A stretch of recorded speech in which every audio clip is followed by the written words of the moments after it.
live stream the meeting. Oh, come on. It says it's doing it. Maybe. It's done. Waiting for Sister Carmen Eileen. What? No, don't save that password, Chrome. No. Please don't do that. That would be... Oh. Right, there's a go live button. Right, hang on. One more step. Going live. You're live. We're live. Are we definitely live? Are we sure we are live? It says live in the corner. It says we are. Okay. Well, I am basically going to declare us live. Oh, hang on. I think YouTube is on the wrong camera. How has that worked? Oh no. Uh-oh. Good times. Of course there is going to be a technical hitch. Oh, what can I do to fix this? Is it yours that it's not showing on? I think it's the correct, like it's using this camera on Zoom, but if I look at what's coming out on YouTube, it's clearly the other camera. So, viewing it just now. Slightly. I see because I can just see some stars. And I don't see me. Yeah, I know. I can just see. Yeah, that's why I think it's. Oh shit! Okay. Oh no! I'm not very helpful. They can hear us at least, so I guess they can hear us. But it means you went through all this effort to put on your makeup. Yeah, I know. Yeah, hang on. I've actually I think I've muted it on YouTube. Right, hang on. Can I end the stream and restart it? I might just have to get my technical help. Hang on. Pete? Yeah, so what's happened is I clicked go live on both sides of it, and on Zoom we can see each other, so it's using the front camera. Yeah. But the stream on YouTube Studio is streaming the back camera. That is very strange. So YouTube... Can I end it and restart it and not ruin everything? Probably. If you end the Zoom and restart the Zoom stream, I would say. That end. This end. Side, yeah. So hang on. Stop live stream. Yeah. And then it says preparing to live stream the meeting. Yep. Yep. Yep. Did you leave the you got the YouTube thing is still there? It's still there. But... Good. Yeah. Don't stop it. No, stop it. It's still the wrong camera. It's the wrong camera. So that hasn't updated. That's why I think I need to stop. Minutes ago. Where is the Zoom? Uh-oh. What? I see. If you go to the YouTube setup. Sorry. If you go to the YouTube control. Yeah. It's set to webcam. Right, but how do I? I don't know how you change it. Maybe you do have to. Shall I come in again? Yes.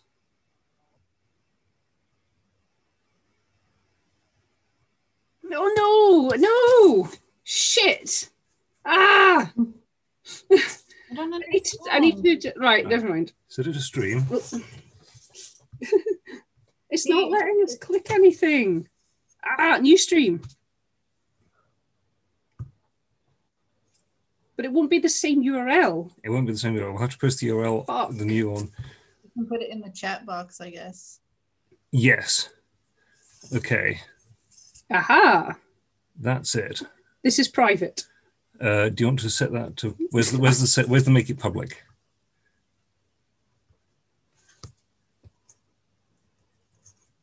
There. Okay. Now, how do I save? Where is the? So I think that's now live. If you go to the YouTube video, the watching bit. Where?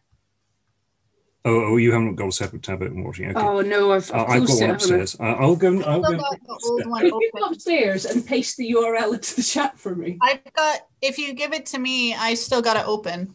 Oh, okay, yeah. So shall I? So what did I paste in? I don't know. Okay. Peter's running upstairs to sort things out. Oh, good times. Good times. So I've got the original URL saved in my Word document, this lovingly curated document, this URL I've had for so long, right? I can bring up this live, this 3 pointless. Live. We're live. Yes, That's the wrong one. I know that. Yeah. So if we go back to the console, does it tell you where do we find the video URL? This is what I'm not really aware of. Live chat, visibility, thumbnail, playlists, audience, tags.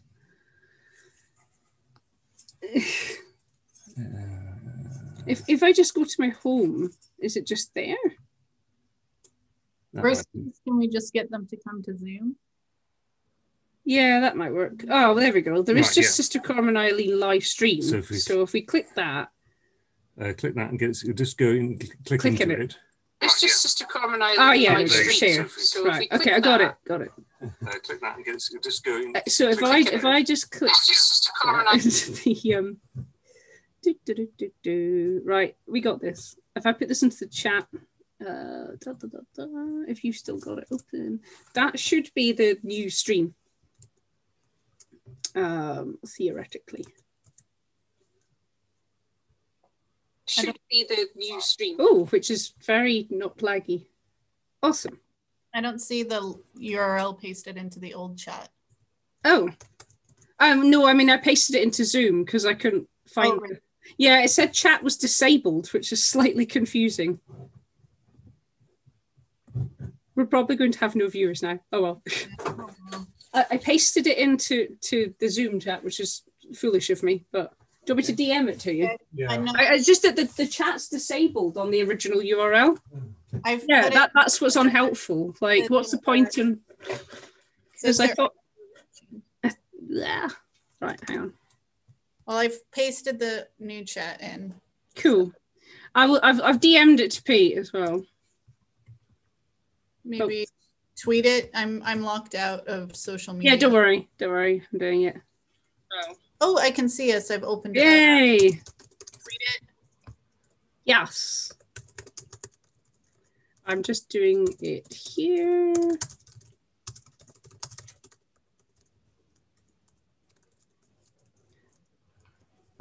Cool.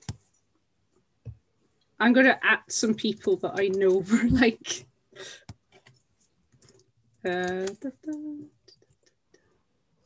Yeah, at some people who you know are coming up. Yeah. Done. Okay. Sod it. Go with that. Someone will watch it, I'm sure. Shall I just... Yeah, let's get going and they can. Let's just do stuff and hope people find it eventually and close that chat box because it's literally on my face. Yay! It wouldn't be anything without a technical hitch. I'm pretty sure like 80% of my events have had some sort of technical hitch at some point. It's fine. It's all good. Okay. Start again. Yes. Hello, everyone. Hello. Welcome to Book Week Scotland. Finally, after much technical gremlins, which we apologise for. It's Monday and I blame coronavirus. I am Sister Carmen Eileen from the Order of Perpetual Indulgence. We are a worldwide order of queer drag nuns. We spread joy, we banish guilt, we attend pride marches, do all sorts of community events, and throw glitter on our faces and look cool. So that's a little bit about me. But tonight we have Laura Lam, a lovely Edinburgh-based author of sci-fi, fantasy, all sorts. Would you like to kind of tell us a bit more about yourself? Yeah. So I'm the author of 7 books that are out so far, which is still kind of amazing to me. So there's the Micah Gray trilogy that starts with pantomime, near future thrillers, False Hearts, and Shattered Minds. And then my 2020 books are Seven Devils. Just here, this is the pretty Illumicrate edition with sprayed edges. Ooh, shiny. We do love a painted edge. And then Goldilocks, which just today, I think it was today, has been named one of the Kirkus Best Science Fiction and Fantasy Books of 2020, which is nice. Ooh, good. Basking in the warm glow of external validation. Bask in the warm glow of validation, because as writers, we seek this all the time. And then my day job is teaching on the Creative Writing Masters at Edinburgh Napier for half of the week. So literally all I do is make stuff up and then help other people lie better. And what better job than that, to be honest? Job, really. Good times. I mean, I still complain because I'm a writer and that's what we do, but it is. Can confirm that I do write in my drabber persona, and yes, I moan all the time. But yes, so we are here because of this lovely book, which I have the American cover of, Laura Lam and Elizabeth May, Seven Devils. Ooh. So it is a queer feminist space opera, which I think was described as space opera with lesbian snogging. Was that? Yeah, that was one of the reviews. Yeah. That was a review by a certain terrible newspaper, probably. Yeah. So here's the blurb, which I shall read under this terrible light. When Eris faked her death, she thought she had left her old life as the heir to the galaxy's most ruthless empire behind. But her recruitment by the Navantian Resistance, an organization opposed to the Tholosian Empire's voracious expansion, throws her right back into the fray. Eris has been assigned a new mission to infiltrate a spaceship ferrying deadly cargo and return the intelligence she gathers to the Resistance. But her partner for the mission, mechanic and hotshot pilot Cloelia, bears an old grudge against Eris, making an already difficult mission even more complicated. When they find the ship, they discover even more than they bargained for. 3 fugitives with first-hand knowledge of the Empire's inner workings. Together, these women possess the knowledge and capabilities to bring the corrupt regime to its knees. But the clock is ticking. The new Tholosian heir plans to disrupt a peace summit with the only remaining alien civilization, ensuring the Empire's continued expansion. If they can find a way to stop him, they will save the galaxy. If they can't, millions may die. Dun, dun, dun. Ah, dun, dun, dun. This is the most dun, dun, dun blurb that I have ever read, basically. Yeah, okay. Where to start with that? Okay. Wow. Really. I mean, a space opera in a future with an authoritarian empire crushing other civilizations. It sounds very familiar. I don't know what you mean. I don't know. I mean, you must have struggled for inspiration. Yeah, we had to really reach far, reach deep. Yeah. The reach is strong. Yes. Yeah, I mean, it's very, one of the things I kind of got from the Tholosians was that they are very, yes, they're very cocksure, they're very patriarchal, they're very sort of, well, colonializers, basically. Yeah, they basically are. They have moved through the galaxy, and any sort of like sentient alien, they've just killed basically and used their bones as like decoration in their buildings because they're just that horrible. And the remaining alien civilization that's mentioned in the blurb is actually like an offshoot of Tholosians from a few hundred years ago. So they're still pretty human. And the Tholosians really want to squash them so that they will have total dominion over the galaxy. Yeah, that sucks. I have to say that the kind of bones in the buildings was a very creepy touch. Yeah, that was Elizabeth's idea, and I was like, yes, that's good. That's terrible. it is a very, very creepy image. So what did inspire you to write it? Did you say the reach was great, but I suspect it was not? Elizabeth had a dream that we wrote Mad Max Fury Road in space. And then she messaged me saying that, and I said, that sounds great, let's do it. And so we did. And it took a few years, kind of in fits and starts, because we had our own solo stuff to work on. And it was also like learning how to co-write was its own sort of thing as well. But we ended up finishing it by 2017, sold it in early 2018, and then it came out in mid 2020 in pandemic land. Yay, because pandemic land really has thrown everything into disarray. Yeah, it really did. I thought 2020 was going to go very differently to this, but hey ho. Didn't we all? So is this your first time co-writing as well? Yes. Cool. It seems to have, I mean, one of the things I kind of took was I did not notice any kind of difference in like voice. Everything was just very smooth, and there are many points of view. Yeah, there are 5. So I'm quite proud of the fact that like no one is entirely sure what bits we wrote. Like even my agent, who's very familiar with my work, wasn't entirely sure. And like even my mom was like, I think maybe you wrote a bit more of this one, but I don't really know. And really we kind of like took the lead on first drafting 2 of the characters, 1 each, and then we shared the other 3, but we edited over each other so much that pretty much like half of one sentence was written by Elizabeth, and then I wrote the other half. And like we'll read through it and I'll have no memory of who wrote what in a lot of cases. Every now and again I'll be like, oh yeah, I wrote that, or oh yeah, Elizabeth wrote that, but it's just a bunch in the middle where I'm like, who knows? Who can tell? Well, the voices are very strong as well. I mean, I think with so many characters, there might be kind of risk that it all just gets a little bit sort of confusing, or you get very similar characters, but everyone has very distinct personalities. So, you know, we have Eris, this who has a secret. I probably don't want to spoil it. A big secret. Pretty soon on. Yeah. Yes, you find out that perhaps she's been lying a bit about her past. You have Chloe, who I love. I love Chloe. I would just like to declare my undying love for Chloe. She's so sweary. Yep, she's very angry. She's got a big chip on her shoulder. She's very mad at Eris because it's Eris's fault that she lost her leg, and she's still bitter. And yeah, she's like a hotshot mechanic. And really just like takes no prisoners, but her anger gets her in a lot of trouble too. Yeah, she's so kind of the hot-headed butch mechanic that I probably secretly want to be. Yeah, I was like, I would definitely have had a crush on Chloe in high school, like no doubt. But what I do like about Chloe is that as a romance is introduced, it's very slow and kind of almost awkward. Well, it is awkward. Yeah. I mean, she talks the talk and is all sweary, but actually, you know, was it kind of an intention to kind of make a nice messy romance rather than a sort of soft focus, you know, perfect Mills and Boone?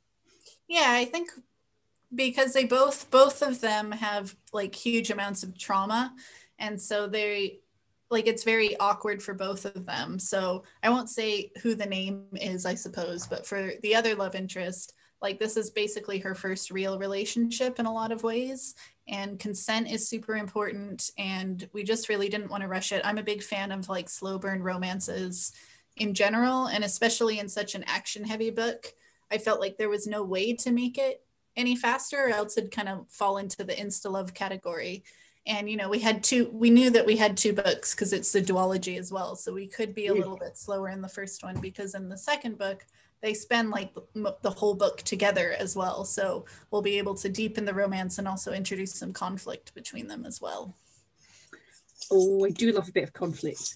Yeah, so we should probably talk about Rhea as well. So Chloe is the kind of hot-headed mechanic, and Rhea is this sort of lovely, kind of elegant courtesan. Yeah. Who has been serving the dignitaries and the evil prince. Yeah, the evil prince and the Archon, who's basically the king. And she was raised in the pleasure garden pretty much since birth, which is actually like a nice little kind of oasis in the horribleness of the Tholosian Empire, aside from the sex work that she can't truly consent to because she doesn't actually have a choice. But she kind of makes as much of it as she can, and she has friends. But all of that is very off page. We very deliberately didn't want to have any sort of on page sexual assault. So there are a few things that get a bit close to it. Like there's one scene where she's sort of laid out on a table naked as like a presentation, like, and they eat food off of her, but that's as close as we got to discussing anything. But we wanted to show like the ramifications of that on her personality, but how she's incredibly strong and incredibly, she's also not as like actiony badass as some of the other characters, but she's still like incredibly strong, arguably stronger than some of the others, like emotionally. And we thought that that would be interesting to explore. I mean, one of the things that I really liked about Rhea was how when she does kind of let go and finally realizes that she can do things for herself, and she has that agency, which this is so important. It's like, I mean, to come back to the consent thing, actually, one of the things that I liked is when we do finally moosh them together, it's not kind of, and then there was a sex scene at the end. Yeah, there's very much Chloe kind of asking, is this okay? Yeah, do you want to do this? And they just kind of cozy up, but they just take it really slowly. Yeah, and there was one scene in particular where we originally did have a sex scene after it. You'll probably know which one I mean. But then in edits, we decided to take it out because that scene was actually about like intimacy and vulnerability. And it didn't need a sex scene at that point. Like what came before was more important. So we focused on that. And that's probably one of my favorite scenes in the book. Awesome. Well, speaking of which, you were quite excited to read. If it's the same scene that I. No, it's a different scene. That's a different scene. Ah, so I'm wondering if we should do a reading now, or do we just now? Yeah, because we were just talking beforehand, and what I was just being a fanboy, and kind of the thing that I love about Rhea and Chloe is there's very much an awkward school disco. Yeah. So there's this awkward school disco where they know that they have to basically, 3 women basically escaped the Tholosian Empire and then got kind of recruited into the resistance and immediately have to go back. And they're like, oh shit, basically. And so this is them kind of being like, well, even if we go back, if we escaped only to go back and die, we're going to have like a nice party before we do it. And they found like the hidden booze on the ship. And yeah, they have slightly awkward dance. And so this is the first time like Chloe and Rhea dance and have a hint of their romance. So let me see, where am I going to start it? So I don't want it to be too long. I'll probably read about like 2.5 pages. So they just danced and now they're having a little kind of conversation afterwards. Awesome. Yeah. So none of us can change what's happened to us, but we can work on making things better. Chloe raised her glass. Wrong thing to toast with, but cheers. They clinked their water glasses. Chloe's eyes lingered on Rhea's face. It would be so easy to lean forward, to close the distance and distract them both from what was to come. But was that truly what they needed? Or was Rhea defaulting to how she dealt with emotions in the pleasure garden? Sex as a weapon, as protection, as distraction, and sometimes as comfort. Thank you, Rhea said, for the dances. You're welcome. Chloe chuckled to herself, and Rhea couldn't tell if it was in sadness or joy, perhaps both. I haven't danced like that since I was a kid in the snarl loitering outside the clubs. Rhea didn't know anything about life on other planets, let alone in the slums, but that explained the hint of dialect lurking in Chloe's swearing. Rhea had never met someone natural born before.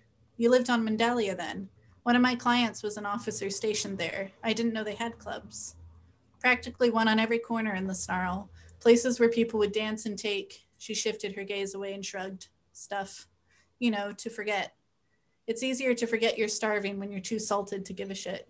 The Empire provides the drugs, passes them around like sweets. Keeps us natural born, dependent on the highs, so we never resist. Just another tool of control. Rhea's life in the pleasure garden, as vast as the garden was, had been a cage. The walls there were so high, so impossible to climb. Rhea would often stare up at the stars and wonder what it was like to travel, what it was like beyond those vast walls. There were whole worlds, people like Chloe, people from different lands, and she wanted to learn about it all. And you? Tell me about your strange slang, about the scars on your hands, about your life in the snarl, the things you've seen. Tell me everything. Did you go to the clubs to forget too? No, I just wanted to dance. Gods, Chloe was lovely, not overtly beautiful, not like Eris, but she had a stubborn jaw and haunted eyes, and Rhea wanted to make her smile and laugh and drive those ghosts away. Rhea curled her fingers into her palms so she didn't reach for Chloe as much as she wanted to. Leia leaned back and gazed up at the sky. This is my favorite place in every ship, she said wistfully, other than the captain's chair, of course. I can see why. Rhea leaned back with a contented smile. I've never been on a ship before this. Never? Chloe sounded astonished. Not even in the palace hangar? No, Damocles kept me within the walls of the pleasure garden. I never even left to visit the city. That's why Rhea pressed her lips together. That's why I'm afraid to go back. Chloe must have understood her unspoken sentiment, for she nodded once. If we survive this mission, I'll take you out in a bullet craft. They have wide windows and it makes you feel like you're outside among the stars. I'd like that. Good. It gives us something to look forward to. She glanced at the door. I should probably get to bed. The other woman started to stand, but Rhea's hand shot out and grasped her wrist. Chloe? Yeah? Will you? Rhea swallowed, then spoke hesitantly. Will you take me other places too? Distant worlds? I'd like to see them. Rhea paused, her lips curving into a smile. Sure, Rhea. I'll show you the whole galaxy if you'd like. Rhea smiled back. She loved that. She wanted to see everything. After Chloe left, Rhea burrowed into her chair and watched the stars. She let tears come freely, for come moonrise, she would once again be behind those high walls. Oh, wow. Heart. It's so good. Oh, I just feel so sorry for Rhea. I just really think like she's finally getting a chance to kind of shine and do her own thing. Oh, and yeah, the vulnerability of both of them, I think that it's quite nice that they can kind of be honest with each other and just kind of and bear their scars, literally. Yeah. In case of later on. It's a bit new for Chloe too, because I think Chloe's someone who like was very free with like physical connection with people, but never really let herself fall in love. I don't really get the sense that she'd fallen in love before this. Yeah, one of the things that I mean, you do touch on her having a kind of brief fling, I guess, with a fellow engineer at the start, but then it just kind of becomes a friendship. But there's no kind of suggestion that she's had lots of long-term relationships or anything like that. And suddenly Rhea comes along and it's like, bam. Yeah. Like a sucker I don't think either of them really saw it coming. But I mean, I suppose at the other end of the scale, you've got Ariadne. Yes. Who I also little precious cinnamon roll. A precious geeky cinnamon roll, I would say. So do you want to tell folk about Ariadne, what her kind of role is? So she's basically the engineer, and so she was basically designed and grown to be the engineer for the Oracle, which is the artificial intelligence that's interspersed throughout the empire, and it's really the main tool of control. So there's chips in everyone's brain, and every night they basically hear propaganda, and you're not allowed to resist your programming, and most people don't. And even if you try and resist it, sometimes Oracle will take over your brain and like basically make you kill yourself for the glory of empire. So it's pretty intense and very totalitarian. And so Ariadne was raised incredibly isolated in the depths of this temple and basically never really saw anyone until she escaped. So humanity like she'd watched it avidly through screens and stuff, but this is her first time like having friends and people, and she's quite awkward. She doesn't quite always know how to act or how to behave, but she's just like so incredibly earnest and so excited to have new experiences and try new foods and share the music that she likes. And I love her to pieces. She's so sweet. She's so sweet because I think it's like she's finding friends, but also I get the feeling that, and I suppose it's very common with a lot of us queer folk, that there's a found family. Yeah, a huge found family. That, you know, she's been sat up isolated in her little nest, which is, it's very creepy being full of kind of, I will place items that I think that this child will enjoy. Yeah. Kind of this computer, have a plant. Yeah. Like that, humans like plants, you'll be fine. You don't need people, you have a rock. It's like you've been raised by Alexa. Yeah, pretty much. Yeah, basically she's been raised by Alexa. And she really ends up bonding in particular with Nyx, who's like a big, burly, like badass assassin lady. So they're like a cute little duo. I do enjoy the way they sort of riff off each other. You have Nyx, who is a very sort of does not show the emotions, is very kind of hardcore badass, like you say. And then Ariadne's kind of going, oh, we have found a shiny rock, which is a very important part of their... We're going to name it Josephine. We will name it Josephine. And she's so excited that she's called this, the kind of geeky joy that radiates off her, and the kind of awkwardness of kind of, I haven't actually spoken to any live humans. You know, you kind of talk about, she's got like just videos she's been shown of people, and then she suddenly has to, she has moments of panic and moments of kind of meltdown. Because my co-writer Elizabeth is autistic, and so she wrote a lot of her experiences of being sort of overwhelmed and overstimulated into Ariadne.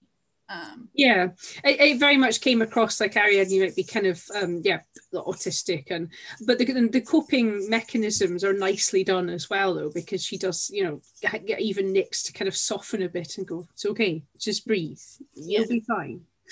I mean, the thing I read from her as well is that kind of the opposite to Rhea being very sort of sensual and about sex, that Ariadne's not very fussed about that. No, I think she's probably asexual. She might still be capable of romance, but I think really she just wants like closeness and connection and a good cuddle. Yeah, she just wants a hug. Yeah. We all want a hug. It's 2020. We need hugged. No, it's so weird, like, to do an elbow bump with people, and usually I'm quite a hugger.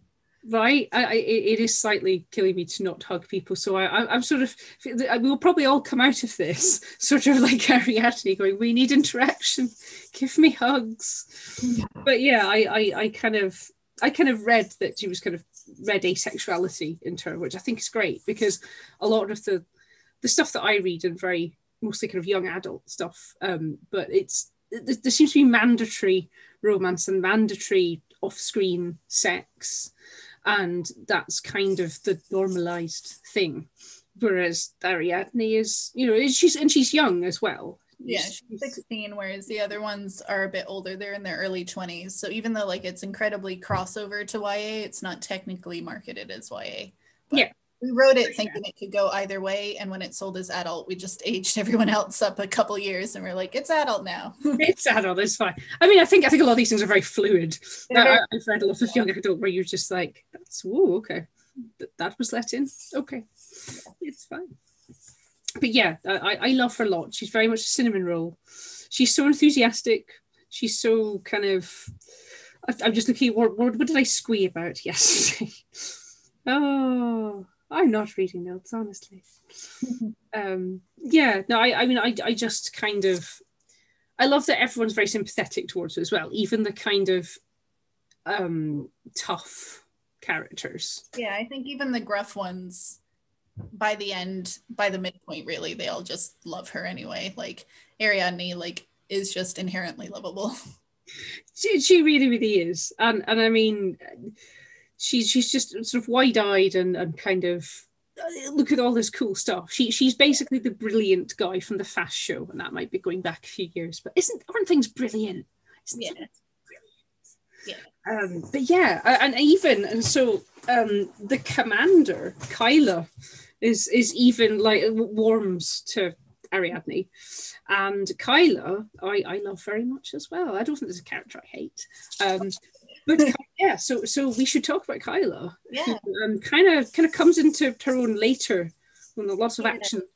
She's not as present in the first book, but she's one of the co-leaders of the resistance along with Cher. And basically when she was in the Empire, she was had to present as a male soldier because Oracle only understands ones and zeros and binaries and does not understand the nuance between them. So once they created the Novente resistance, Kyla transitioned, and all the other characters have only ever known her as Kyla. And I absolutely love that. One of the things that, excuse me, one of the things I wanted to kind of enthuse about is that a lot of sort of trans rep in fiction that I've read, especially if it's not written by trans or non-binary folk, does tend to kind of focus on the transness as the kind of central issue or like theme of the character. Whereas very, very early on in Seven Devils, it is very much Kyla was assigned male at birth, broke free from Oracle's evil influence, and is Kyla. Yeah. Yeah, and I think that we need more of this. Any writers out there that would like to do really nice, uncomplicated people who happen to be trans, who are just badass. Yeah. This is what and she gets more screen time in the second book, so she becomes a viewpoint character in book 2, which is exciting, and she gets a few flashbacks, and we had to be careful thinking about how are we going to do the flashbacks because she'll still be presenting as male, so we're still using internal narration of she her as pronouns, and anytime like the dead name is mentioned, we're just using blackout text, and we haven't even come up with the dead name. We don't know what it is. Doesn't matter. Nice. Yeah, I think that's a really good thing to do. A lot of people are not going to want to read even a fictional dead name. Yeah. And frankly, I mean, one of the things I also enjoyed was the kind of understanding that there's this, she was kind of made to be, you say, put into a box, like a binary, it's all digits, and hyper masculine, and kind of, this is your role. This is... You are a soldier, you kill. You're a soldier, you'll kill. This is your bro, and she's transitioned, but she's just being who she wants to be. She's not Rhea. She's not kind of floating about. She's kicking ass. Mm-hmm. She's shouting at Chloe. Yeah. She's shouting at people, to be honest, because they're all. She's like, just do the thing I told you. Do the thing. It's fine. She's like the exasperated mom of the group, really. I love that. I think exasperated trans mom is what we need. Yeah. I mean, was there any kind of, with all the current narrative, they said, the discourse, I believe the kids call it, did that feed into Kyla? The kind of... A little bit, but like we wrote most of it in like 2017, I'd say. So I think the conversation was a little bit different then. I wasn't as aware of like gender critical people and things like that. So I was in a nice little bubble in that way. We did not know they existed. What a time that was. Simpler time. Yeah, I mean it's and yeah, and all my stuff always tends to be relatively diverse. So it's just what I reach for, and it's not like I do it to be a checklist or anything. It just feels natural. And I grew up in the San Francisco Bay Area, which was very diverse. So yeah, I just tend to reflect that in my work. And it's the future. Why should it be all straight white and cishet? I mean, this is the theme. Years. The theme of Book Week is future, and the future can be super queer. That's what we're here to say, pretty much. It doesn't come across as box ticking at all, and I think it comes across as very authentic. And I think anyone that's had lived experience of any of the characters can kind of really see it come across. So yes, it was very well done. And speaking of gender roles, performative femininity. Would you say that was a big talk about Zoe? Yes, Zoe. So Zoe, who is not so much a point of view character as persona of a character, and I'll maybe not say who, just so there's a bit of a surprise. But Zoe was a really interesting point in the plot, because a character basically needs to pretend to be Zoe, who's this identity that they've kind of kept alive for a while. And Zoe is one of those, like, not like other girls and like the cool girl arms dealer, and just like performs femininity to the utmost, and really isn't comfortable doing it, but will do it because that's the job. And some of the other characters just find it hilarious because it's so different from that character's normal way that they act, that it's quite funny to them. Absolutely love when, it's Chloe. It's always Chloe, isn't it? It's just like, this is hilarious. And Ariane mentions that one of her dresses looks like a cake with eyes, which I love. Which I love. I mean, all these kind of ludicrous, diaphanous kind of dresses that very sheer, very sheer, and kind of taught in the same way as Rhea kind of taught that you show a little bit of flesh, you maybe kind of just show a bit of leg, and then the men will want you, but not too much. Yeah. And I think pretty much all women are going to totally get the, you know, be businesslike, but also wear some makeup, but not too much makeup. Yeah, and let the men think that they have the upper hand. Zoe does that very well, and then just kind of wraps them around her finger. Yeah, and it's quite nice to see it kind of, I don't know, weaponize is maybe the wrong word, but kind of just, let's hijack the gender role and use it to our advantage. Yeah, because I mean, Rhea herself is just very feminine. It's not saying that femininity is inherently wrong by any stretch of the means, but yeah, she's using that like weaponized femininity in a very interesting way, and that was fun to look at. And I wonder if people who read it, if it'll make them, you know, think about if they've done that, or recognizing it, or how society, you know, still props up this kind of exaggerated version of femalehood. Yeah, I mean, you only really need to look at Instagram, Twitter, whatever social media you're on, and you see it all the time. You see the kind of airbrushed kind of perfection. You see the kind of unattainable goals, beauty goals. Diet culture. You look at this. It's yeah. I mean, what is drag but, you know, pointing a finger at that heightened femininity, right? It is. I mean, for me, this is kind of, yeah, this is very much, let's play around with gender roles, because you know you've succeeded when if someone comes up to you and kind of goes, are you a boy or a girl? We tend to say we're nuns, and then they just go, I don't answer my question, because it's none of your business what I was assigned at birth. But yeah, I think I think it really make people think about kind of, yeah, why do we have to perform this ludicrous role to get on in business, to get on in life? And I think there was a part where I actually giggle snorted, because there was a point where the character is I think it was Zoe was complaining a dress didn't have pockets. Oh yeah. That one was me. And I remember the next day, because I tend to write in the morning and Elizabeth writes at night, and the next morning she'd put a comment in the Google Doc just saying, I'm wheezing. Line. And I was like, yes, I was funny, because most of the humor is Elizabeth. I'm not very funny. Oh, I disagree.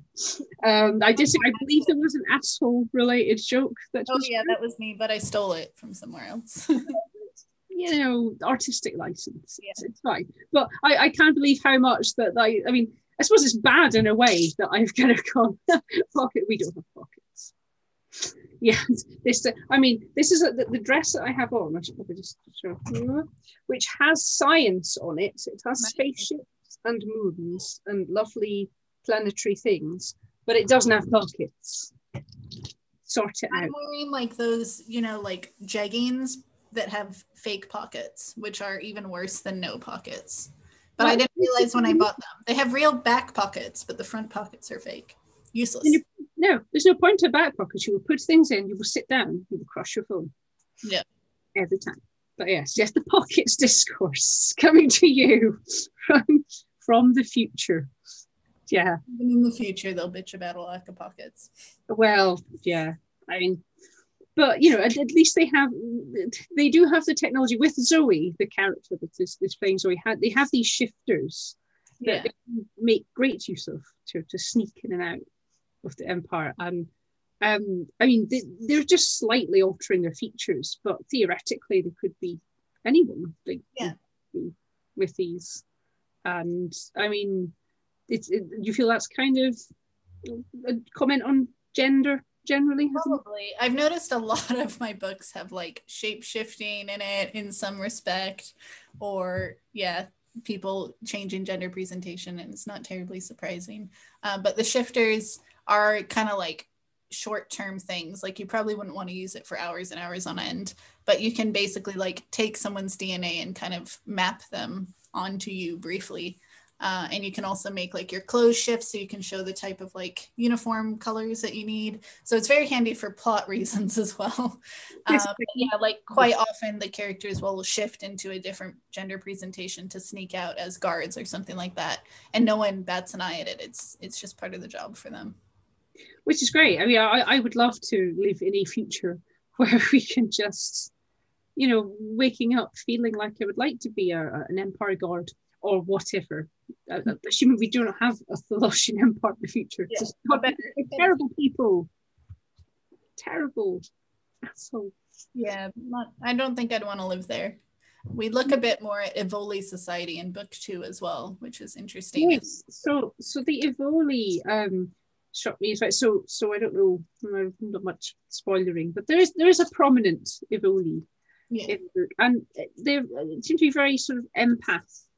They have this kind of they're seeing people's emotions as synesthetes almost, maybe. Yeah, so that's the main point of difference with the Evoli, is that they settled on a planet that like enhanced their empathic abilities, and they kind of ended up diverging from normal Tholosians in that way. And it became a threat to the Tholosians because it means that the Oracle programming isn't meant to work. And so that means that they were resistant to control. And so they're grossly outnumbered by the Tholosians, who just kind of use the soldiers as cannon fodder. But they fight quite smartly. So there's fewer of them, but they kind of can do damage. And they are really resistant to death, because every time one Evoli dies, so everyone connected to this sort of link between them feels it. So you just feel yourself die constantly. Which has an effect, I'm sure, after centuries of war. Yes, I think it would probably grind you down just a bit. Yeah, so they're very like interested in things that are beautiful and are trying to distract themselves. Though you don't see too much about that in the first book. So it was really interesting to delve into it more in book 2. But yeah, it was an interesting kind of thing to think about, like how would you see emotions? So we kind of use auras a bit when we want to describe it. And yeah, how would you behave if you could feel what the people around you could feel? And as a society, like, can they keep secrets? Would they have the same notions of privacy? Would they even have doors? Who knows? Yeah, I mean, yeah, it's a strange existence. Yeah, I don't know if I'd want it, but I do imagine they have like fewer fights and stuff, because it's hard to stay mad at someone when you can feel exactly what they're feeling. Probably. Yes, and sort of see their anger as bright orange or whatever, and get very overwhelmed. I'm actually a synesthete with music, not with people's feelings, because I'm not an Evoli, unfortunately, but it is very cool, but can be super overwhelming. So when we do see a character suddenly thrust into the stressful situation and all the kind of it's actually when there's certain bits of music that just feel like a Jackson Pollock painting in my head. It's fun to explain to people who think you're on drugs. I'm not. Only legal ones. So that's very cool. Would you like to do another reading, or shall I continue to ramble? I mean, what would you like to? Maybe some more rambling. I didn't look at any others. I can always read the beginning though, if we want. Yes, I'm just kind of looking at things that I have covered, which is like almost all of the things I have written down. Just excellent. Hurrah! All right, I can read a bit of the beginning then. That would be awesome. I'll just start at the beginning when Eris is murdery, which is always fun. There's a lot of murder in this book. Yeah. You like murder. It's not start as you mean to go on. Yes, very much. Eris got the call from her commander while she was in the middle of killing a man. The guard slumped against her, dead in under 30 seconds, from a blade to the throat, a stab to the carotid artery. Fast and quiet. The sharp, tangy scent of his blood wafted towards her as she hauled the guard's still warm body against hers and slowly lowered him to the spacecraft's floor. Could she have prevented this death? If she were honest with herself, yes. But there was no time for guilt. She was doing her job. Her pathos, the communication chip embedded within her cerebrum, echoed through her skull with the most irritating musical tune. Commander Scheer had chosen it because he knew Eris couldn't ignore it. Ring, ring, this is important, the tune sang. Listen to me and remember, don't murder people. I'm busy, she sent back through her pathos. Most pathos only had a range of a planet, half a solar system at most. Scheer was outfitted with a beta design that could bounce its signal off satellites as far as it pleased, as long as he knew her rough coordinates. It irritated the shit out of her. She had a spacecraft to commandeer. Skyla was larger than most of the ships she'd taken in the past. It had the capability of growing large amounts of hydroponic food, and if there was one thing the Novente resistance was short on, it was food, followed by weapons. Eris grabbed the guard's identity card and cut off his finger with a swipe of her blade. Almost every ship in the resistance was taken through force or subterfuge, and Eris was damn good at her job. She slid the identity card through the slot, pressed the guard's severed finger against the pad, entered the code, and hurried down a second hallway that led to the main corridor. 5 seconds to get through this section before the alarm sounded. Ring, ring, this is important. Eris gritted her teeth, shoved the identity card in, pressed the finger, entered the code. The door slid open. Oh shit. Eris rolled to the ground as the high-pitched blasts of laser bullets stung her ears. They dotted the metal of the ship above her head with a deafening clang, clang, clang. She shoved herself behind one of the storage containers before they could correct their aim and riddle her body with seared holes. Of course there would be soldiers on the other side, of course. She would have been better prepared had it not been for that stupid ring, ring, this is important, son of a bitch. I don't know how we are with swearing on YouTube. I think it's probably going to be. There's a lot of swearing in this book. She commanded her Bathos to answer the goddamn call. Finally, came the commander's voice. You had better be dying, she said to Cher as she pulled the gun out of her holster. Eris peeked over the storage containers and hit again just as more blasts rained and exploded like stars. 8 against 1, 6 blasts left in her antique gun. If she ever smiled genuinely, she would have then. Challenging odds, her favorite. Otherwise, she wouldn't bother running around with a weapon so old most people didn't know what the flame it was. She had backup weapons, of course, 5 knives and 2 mores, but this was her baby. A gorgeous filigree limited edition RX blaster from the turn of the last century. She was a beauty, updated with little add-ons to keep her blasts deadly, but the shooting style was an old school skill. No lasers to help aim. We need you back at Nova, Commander Asshole in her head said. Now. I said I'm busy, she replied, lifting her blaster. 1, 2, 3 down. Lasers in the Moor's weaponry might be more accurate, but her little baby had a beautiful curve to its fall that lodged the blast right where she wanted it. It had charm, it had character, she liked its quirks. And yes, she felt sentimental about it. Get unbusy, Cher said. I am, she pointed her gun, in the middle of 1 shot to the head of a soldier, a job, 1 shot to another's torso, and you are, another soldier down, destroying my focus. And now I'm out of shots. So use one of your other weapons. He sounded impatient as usual, and try not to shoot them all in the head this time. I've got a few in the knee and a few in the gut, only some in the head. If you called just to give me a lecture, I'm turning off the pathos.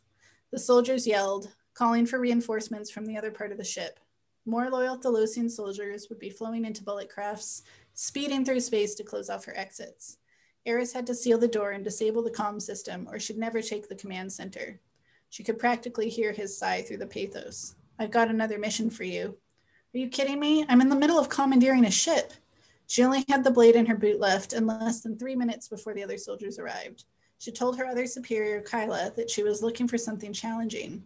Eris could never decide if the other woman was obeying her wishes or deliberately trying to kill her. Kyla says you're usually faster than this. Eris paused. She did not.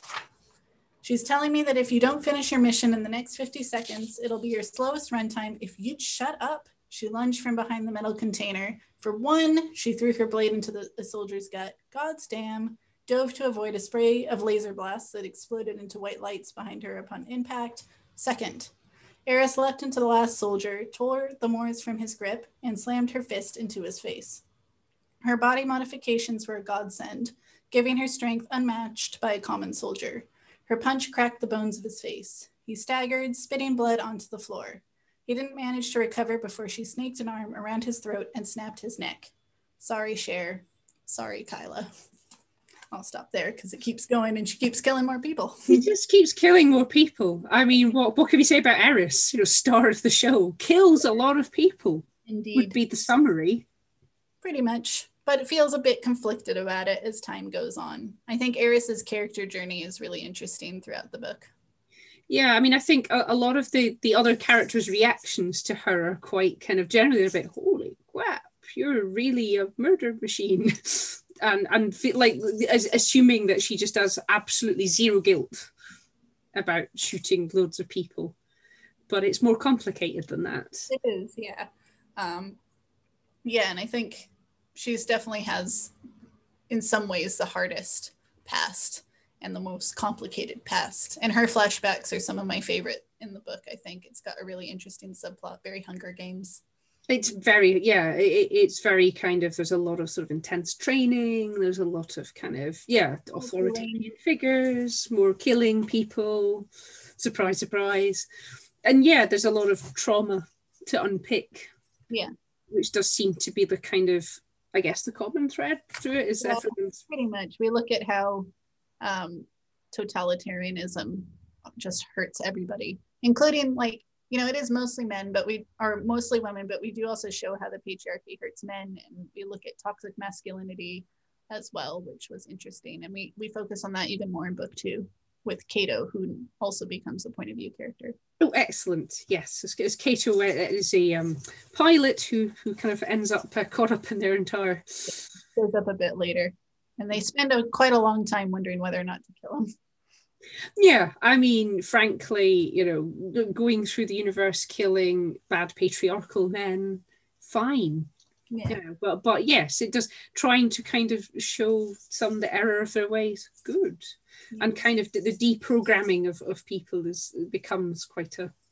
Yeah, and how, like, I think we look at how your future doesn't have to be set in stone. Like, if you're willing to work to change, you can undo, you know, who you were before. It doesn't wipe the slate clean, but you can start to atone for it, which I think is interesting. And I think that gives a lot of scope for, like, yeah, say development in the second book as well. Yeah. But there's a nice sort of journey of sort of, let's unpick the past, that you can atone for your many murders. Yeah. And also we've gotten a lot more of the world building out the way. So that's nice for book 2. We don't feel like we have to, you know, set the stage quite as much. You kind of know what's going on by that point. Yeah, but the scene is set so wonderfully. I mean, the kind of glittery sort of Tholosian palaces and all the kind of excess of... Yeah, but it's a bit grimy underneath. Yeah, it's all grubby underneath, which, you know, a lot of, yeah, governments are. Yeah.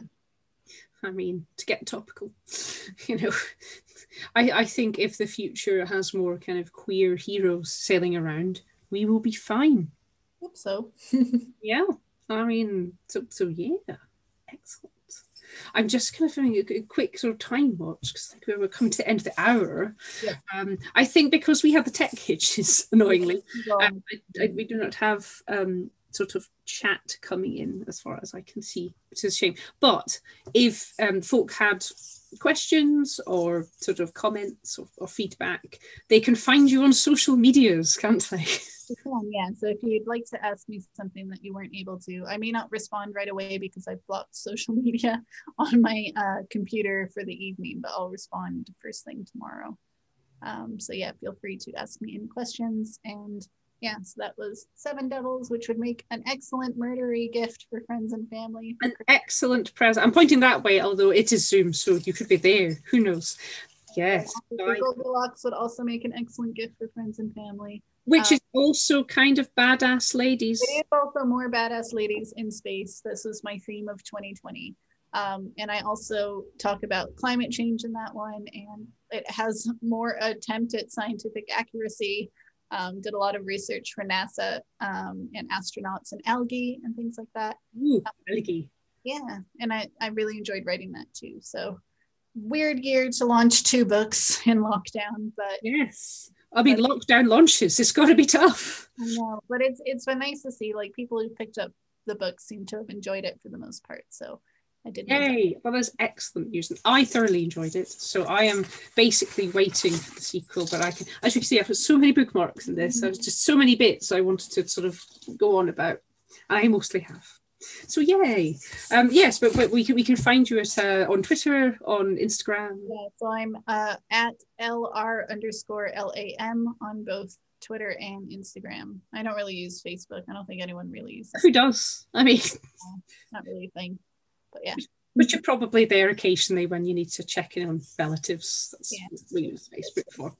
Excellent. Well, yes, so that's your social media. And if anyone has any questions about the Order and how we would like to make the future queer, See what I've done there, future. You can also look me up on social media. I am at Sister Carmen on Twitter. If you search for Sister Carmen Eileen, I have a Facebook page. I don't have an Instagram, so I should fix that. But yeah, you can ask about the work that we do, how you can get involved, making things better. And I think I have a couple of things that Scottish Book Trust would like folk to know about, so I will do that now. Number one, because the theme is future, we may have hammered that home. A little bit, yeah. Ooh, look at this. Ooh. And this is free. I think it is available at bookshops, cafes, anywhere that's open. I don't know what's open. By the time this goes out, it could all be shut down again. But if anywhere is open, you can pick this up for absolutely nothing. And there is a rather lovely story called, a poem even, called The Future is Queer, which my drabber self has written. So read that. And if you can't get out, which a lot of people will be shielding or isolating, you can go to the Scottish Book Trust website, and there is both an ebook and an audiobook recorded by yours truly, if you're not fed up of my voice by now.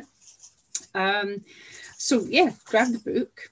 There is a survey which we're asking people to fill out for Scottish Book Trust, which I will put the details of wherever the YouTube comments live and on social media. You can win vouchers worth £250.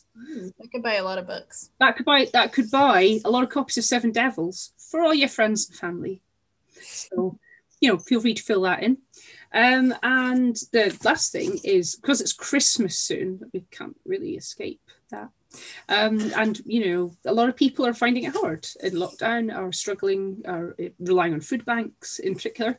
So Scottish Book Trust have launched a scheme to gift books to food banks to give to families at Christmas as a kind of nice extra thing. So while they are picking up the food that they need, they can get some nice books for themselves and their children. So that is the Christmas appeal this year, and it would be great if everybody could chip in. There are details on the Scottish Book Trust's website. They are on Twitter at Scottish BK Trust, possibly on Instagram as well. I have forgotten. But give generously, because 2020 has been terrible. We need to make it better for as many people as we can, which is what Elle's here to do. This is what I am here to do with all of this, to try and just bring a little joy, a little glitter into what is a dark Monday night. Yeah. And I hope we've done that. Yeah. So yeah, I think we've gone over 9 o'clock now. So yeah, we will leave you to your evening. Say if there's any questions about the book, about anything Laura said, about the order, shoot it to us. I will put details wherever you can see them. And yeah, I hope you all have a fantastic evening. And thank you very much for joining us tonight. And thank you to Elle for giving up their valuable time. Could be writing the next book. Excitement. I haven't written it today, so after this I might try and at least get like 200 words down or something, because the deadline looms. Deadline looms, and it's also National Novel Writing Month, so good luck to anyone doing that. Definitely not going to hit 50k, but we'll see how many I can do. Any words are worth writing, especially if they smash the patriarchy. Yeah, on that note, I am going to hop off and have a lovely glass of wine, I think. So thank you everyone for joining us, and have a lovely evening. Bye. Goodbye. I think